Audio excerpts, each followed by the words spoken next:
ETF index mutual funds నేర్చుకుని stock మార్కెట్లో రాణించాలనుకుంటున్నారా? వెంటనే ఈ నెంబర్కి కాల్ చేయండి.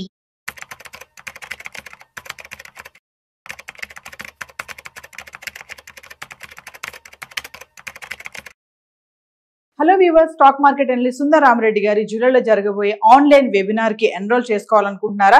ఎస్ఐపి ప్లాన్ కానీ, ఫినాన్షియల్ ప్లానింగ్ కానీ, మరి రిటైర్మెంట్ ప్లాన్ ఎలా చేసుకోవాలి, కిడ్స్ ఉన్నారు, కిడ్స్ కి సేవింగ్ స్కీమ్స్ కానీ, ఇలాంటి డీటెయిల్స్ అని తెలుసుకోవాలనుకుంటున్నారా? మరి ఫీజు వచ్చేసి 4444. మరి కింద కనిపిస్తున్న నెంబర్ కి కాల్ చేసి రిజిస్ట్రేషన్ చేసుకోండి. నమస్తే, welcome back to Suman TV. ప్రస్తుతం మనతో పాటు ఉన్నారు stock market analyst Sundar Rama Reddy గారు. నమస్తే సార్. నమస్తే మ్యామ్. సార్, చాలా మంది ట్రేడింగ్ అనేది మానేస్తున్నారు. ఈ బ్రోకర్స్ దగ్గర ఎవరైతే ఉంటారో వాళ్ళందరూ కూడా ఆపేస్తున్నామని చెప్పడం జరుగుతుంది కదా. ఎందుకు మార్కెట్లో ఇలా జరుగుతుందంటారు? రీసెంట్ గా ఆల్మోస్ట్ ఇండియాలో ఉన్న మేజర్ బ్రోకర్స్ దగ్గర యాక్టివ్ ఉండే క్లయింట్ లిస్ట్ తగ్గుతుందండి. అది ఎనీవేర్ బిట్వీన్ 0.5 దగ్గర నుంచి ఆల్మోస్ట్ 5% దాకా యాక్టివ్ క్లయింట్స్ డ్రాప్ అయిందనమాట. అండ్ మార్కెట్ బాగా పెరుగుతున్న ఈ టైంలో అకౌంట్స్ ఇంకా పెరుగుతూ పోవాలి యాక్చువల్గా అయితే. బట్ తగ్గటం అనేది మనం చాలా సంవత్సరాల తర్వాత ఫస్ట్ టైం చూస్తున్నాం, చాలా సంవత్సరాల తర్వాత. ఓకే, ఇప్పుడు మనం డేటా మనం చూసామనుకోండి, ఓవరాల్గా మన బీఎస్సీలో కనుక చూసుకుంటే 22 కోట్ల మంది స్టాక్ మార్కెట్లో ఉన్నారు. అయితే 22 కోట్ల మంది ఇండివిజువల్ అంటే చెప్పలేము, ఎందుకంటే ఒక పాన్ కార్డ్తో నెంబర్ ఆఫ్ అకౌంట్లు ఎన్నో ఉండొచ్చు కదా. 4 దగ్గర బ్రోకర్ దగ్గర మీకు అకౌంట్ ఉందనుకోండి, మీకు 4 అకౌంట్లు ఉన్నట్టు చూపిస్తుంది. బట్ యూనిక్ ట్రేడింగ్ అకౌంట్స్ అనుకోండి, ఒక పాన్ కార్డ్కి ఒకటే అకౌంట్ అనుకున్నప్పుడు ఇండియాలో రఫ్గా ఒక 9 crores ఉన్నారు స్టాక్ మార్కెట్లో. ఓకే, ఇప్పుడు వాళ్ళ సంఖ్య రోజు రోజుకి పెరగాలి మామూలుగా అయితే. But last couple of months నుంచి ఉన్న వాలటిలిటీ అయి ఉండొచ్చు, ఎందుకంటే అక్టోబర్ నుంచి మన జూన్ వరకు అది పడుతూనే ఉంది మార్కెట్, మన మే వరకు పడుతూనే ఉంది మార్కెట్. దానివల్ల అయి ఉండొచ్చు. లేదు అంటే ఈ ట్రంప్ టారిఫ్ వార్ తోటి అన్సర్టెనిటీ ఎక్కువ అవుతుంది కదా, దానివల్ల అయి ఉండొచ్చు. రెండోది, రీసెంట్గా ఆప్షన్ మార్కెట్ బాగా ఎక్స్పైరీస్ అని ఆపేశారు. అన్ని ఎక్స్పైరీస్ని 2 ఉంచి మిగతా మొత్తాన్ని మంత్లీ ఎక్స్పైరీ చేశారు. ఆప్షన్ మార్కెట్ తగ్గటం ద్వారా టెంపరీగా ఉన్న స్పెక్యులేషన్ చేసేవాళ్ళు తగ్గి ఉండొచ్చు, అలా అయి ఉండొచ్చు. అండ్ డిఫరెంట్ రీజన్స్ ఏదైనా అయి ఉండొచ్చు. మొత్తానికైతే ఫస్ట్ టైం చాలా సంవత్సరాల తర్వాత అంటే బ్రోకర్స్కి యాక్టివ్గా ఉండే క్లయింట్ లిస్ట్ తగ్గుతుంది అనమాట. నేను లిస్ట్ ఇస్తున్నాను చూడండి, నేను ఎవరి దగ్గర ఎంత మన దగ్గర గ్రో కావచ్చు, జీరోదా కావచ్చు, ఏంజిల్ 1 కావచ్చు, అండ్ అప్స్టాక్ కావచ్చు, ఆల్మోస్ట్ ఆల్ మేజర్ బ్రోకర్స్ దగ్గర and clients anywhere between 1 to 5% దాకా డ్రాప్ అయ్యారు. అండ్ ఇది బహుశా అన్సర్టనిటీ వల్ల అదేంటుంది. పైగా ఎక్స్పైరీస్ అన్ని ఇప్పుడు మార్చారు కాబట్టి దాని కూడా అయి ఉండొచ్చు. ఇంతకుముందు ఎవ్రీడే ఒక ఎక్స్పైరీ ఉండేది, Monday, Tuesday, Wednesday, Thursday, Friday ఇట్లా. ఇప్పుడు 2 తప్ప మిగతా మొత్తాన్ని మంత్లీ ఎక్స్పైరీకి మార్చారు. అందుకని టూ మచ్ ఆప్షన్ ట్రేడింగ్ చేసి స్పెక్యులేటర్స్ మేబీ తగ్గినట్టున్నారు, అలా కూడా ఉండొచ్చు. ఎందుకంటే వీళ్ళు డిఫరెంట్ క్లయింట్ బ్రోకర్ దగ్గర అకౌంట్ ఓపెన్ చేస్తూ ఉంటారు, ఎక్స్పైరీ ట్రేడ్ చేద్దాం అన్నట్టు. బహుశా అన్ని ఎక్స్పైరీ ఇప్పుడు లేవు కాబట్టి అవసరం లేదని చెప్పేసి వాళ్ళు క్లోజ్ చేసి ఉండొచ్చు కూడా, చెప్పలేము. అవి డూప్లికేట్ అకౌంట్ అయి ఉండొచ్చు, లేదా ఒరిజినల్ అయి ఉండొచ్చు. మొత్తానికైతే ఫస్ట్ టైం అండ్ ఇండియాలో అకౌంట్ ఓపెన్ చేసే వాళ్ళు తగ్గారు.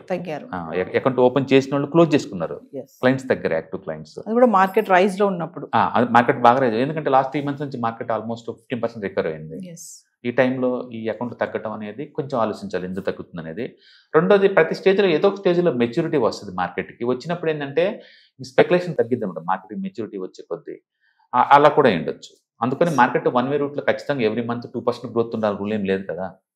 ఎందుకంటే కోవిడ్ కాంచి ఇప్పుడు చాలా పాజిటివ్ పెరిగింది మార్కెట్లో. అకౌంట్స్ చాలామంది అకౌంట్లు ఓపెన్ చేశారు.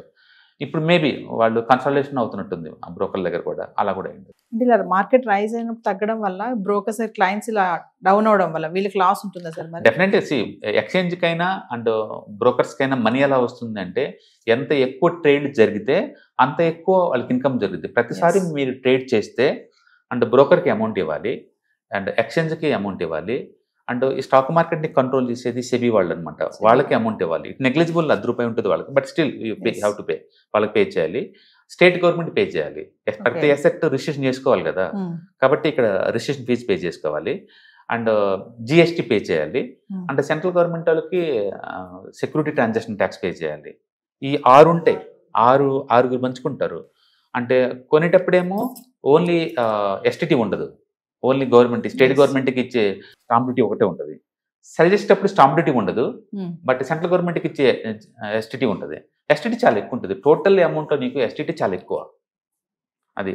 కాబట్టి ఈ 6 ప్లేయర్స్ ప్రతి ట్రేడ్లో పంచుకుంటారు అమౌంట్ని, కాబట్టి వాళ్ళకి ఎక్కువ ట్రేడ్ జరిగితే ఎక్కువ లాభం కదా. అందుకని అందరూ ట్రేడ్లు మానేస్తే ఎవరు లాస్ అంటే వీళ్ళందరికీ లాస్. అందరికీ government of loss. India class, state government class, SEBI class, వీళ్ళందరి క్లాసు. అందుకని నిజంగా వాళ్ళు ట్రేడ్ అకౌంట్ తగ్గితే అమ్మాయి స్పెక్యులేషన్ తగ్గుతుందని హ్యాపీలో అవుతారంటే అట్టేం ఉండదండి. అంటే గతంలో ఎప్పుడు ఇలా జరగలేదు సార్, ఫస్ట్ టైం. అప్పుడప్పుడు జరుగుద్ది అది, బట్ ఆఫ్టర్ కోవిడ్ తర్వాత ఫస్ట్ టైం. కోవిడ్ తర్వాత ఫస్ట్ టైం. బహుశా ఆ స్పీడ్ ఇప్పుడు కన్సల్టేట్ అవుతుందేమో, ఎప్పటికీ ఆ స్పీడ్ ఉండకపోవచ్చేమో, టెంపరీ కన్సల్టేట్ అవుతుందేమో. మొత్తానికైతే స్పెక్యులేటివ్ యాక్టివిటీస్ తగ్గుతుంది. పర్టికులర్గా ఇప్పుడు జేమ్స్ స్ట్రీట్ ఎపిసోడ్ అయిపోయిన తర్వాత అయితే ఆల్మోస్ట్ మార్కెట్ 25% డ్రాప్ అయింది activity, option activity. Yes. That's good actual. Thank you sir. Hello friends, financial freedom మీద వెబినార్ జరగబోతుంది. ఇది డైలీ 3 hours ఉంటుంది, 3 days ప్రోగ్రామ్. దీంట్లో మీకు ఫైనాన్షియల్ ఫ్రీడమ్ ఎలా సాధించవచ్చు via with ETFs, index funds, mutual funds ద్వారా డీటెయిల్ గా ప్రాక్టికల్ వేలో మీకు ఎక్స్ప్లెయిన్ చేయబడుతుంది. అండ్ దీంట్లో ఎనీ డౌట్స్ ఉన్నా సరే ఇమీడియట్ గా వెబినార్ లోనే ఎక్స్ప్లెనేషన్ చెప్తారు. అండ్ అలాగే మ్యూచువల్ ఫండ్స్ ఎగ్జామ్స్ ఎవరైనా రాద్దాం అనుకున్నా సరే, మ్యూచువల్ ఫండ్ డిస్ట్రిబ్యూటర్ గా మీరు సెటిల్ అవ్వాలన్నా సరే ఎలా చేయొచ్చు, వాటికి సంబంధించిన డీటెయిల్ ఎడ్యుకేషనల్ వివరాలు మొత్తం కూడా ఈ ప్రోగ్రామ్ లో డీటెయిల్ గా చెప్పబడుతుంది. కాబట్టి ఎవరైనా సరే ఈ వాలటిలిటీ ఉన్న ఈ స్టాక్ మార్కెట్ లో స్టేబుల్ గా ఉండి అండ్ మంచి returns via with ETFs, index funds, mutual fund ద్వారా ఎలా సంపాదించవచ్చు, ఎందుకు ఇవి ఇంపార్టెంట్, ఫైనాన్స్ ఫ్రీడమ్ కి ఎలా ఉపయోగపడతాయో ఇవన్నీ కూడా డీటెయిల్ గా ఎక్స్ప్లెయిన్ చేయబడుతుంది. కాబట్టి ఎవరైనా ఇంట్రెస్ట్ ఉన్న పార్టిసిపెంట్స్ అందరూ కూడా ఈ అవకాశాన్ని వినియోగించవలసిందిగా కోరుతున్నాను. Thank you.